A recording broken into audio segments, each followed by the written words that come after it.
waxaa maalinnimadii shalay ahayd xarunta CID ee magaalada Hargeysa lagu xidhay xogayihii arrimaha gudaha xisbiga mucaaradka ee Ucud Maxamuud Salebaan Ramaax.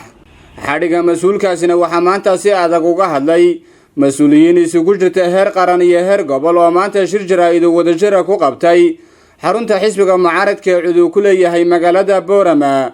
mas'uuliyiintani ayaa waxay si wadajir u cambaareeyeen xadhiga loo geystay xogayihii arrimaha gudaha ee xisbiga mucaaradka ee Ucud Maxamuud Cali Salebaan Ramaax.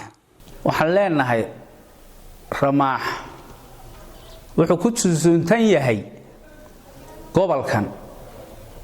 Ramaax markuu barasaabka ahaa gobolkan waa ninka kaliya barasaab ee laga jecel yahay gobolka Awdal. waa ninkii wax u qabtay gobolka Awdal. waa ninkii wasaarado badan dhisay. xuquuqdiisu annaga waxay nagu tahay wax weyn iyo xorriyatul qowlka loogula kacay iyo sharci darrada lagu soo xidhay shakhsi baa loo xidhay. isagu waa shakhsi ka xidhayna waa shakhsi. isagu waa madax xisbi buu madax ka yahay. ninkana baarlamaan buu madax ka yahay. si xuquuqdooda ma midnimo meel loogu wada qaado haddii uu baashi uu hayso dacwad ma si toosa loo dhexdhexaadiyo. war dadkii baa dhulka ka qayliyaya. war dadkii baa hantidoodii la boobaya. war ummadii baa loo cagajuglaynayaa. war waxani ma aha waxaanu filaynay. fartayda eedayay baa ka dhacday. maanta waxaan leenahay waa in Maxamuud Salebaan Ramaax waa in xorriyadiisii loo sii daayo. waa in xorriyadiisii la sii daayo. xorriyadiisii in banaanka la keeno. ayay wuxuu ku xidhan yahay sharci darro. in xoogayihii arrimaha gudaha ee xisbiga Ucud Salebaan Cali Ramaax inta looga yeedhay CID-da ka bacdina la xidhay. waxaan cambaareynaa sifada sharci ee loo marayo madaxda xisbiyada, salaadiinta iyo bulshada rayidkaaba. wadada qaldan ee loo marayo ayaan aad iyo aad u cambaareynaa. waxaan baaq dheer u direynaa hay-adaha ku shaqada leh xuquuqal insaanka inay Somaliland fiiro gaar ah u yeeshaan. madaxda Somaliland inay fiiro gaar ah u yeeshaan, hubiyaan dadka jeelasha ku xidhan, dadka mujtamaca banaanada jooga, dadka shaqaalaha ah, dhammaantoodba waxaan leenahay xuquuqdoodii way lusan tahay. xukuumaddii ilaalin lahaydna iyada u horseedaysa.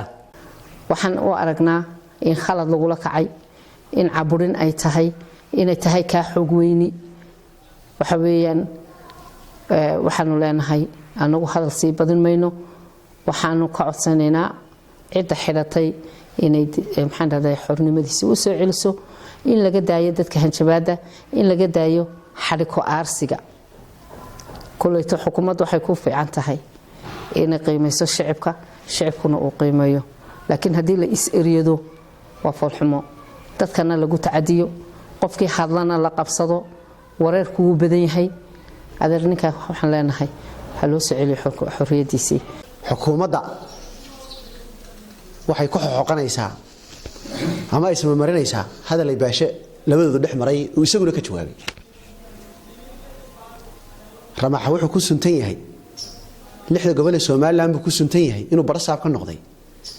laakiin maalintii digniinta loo dhiibay ay ahayd in la xirayo maalintii Gabiley xilka lagaga qaaday ahayd barasaab Gabiley waad arkayseen hooyadii falka xun ee waxishnimada leh ay kula kaceen ciidanka booliska ee Wajaale. waad arkayseen yarkii yaraaye meydkiisa intuu askarigu toogtay la sheegayay meydkiisa waraabo cunay. war qarankan meel ku socdo lama garanayay.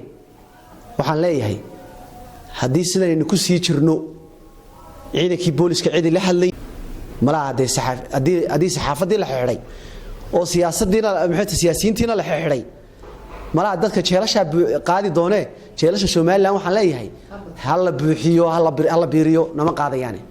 waa Imraan Xuseen Aadan wararka muuqbaaya telefishanka caalamiga Star TV Boorama.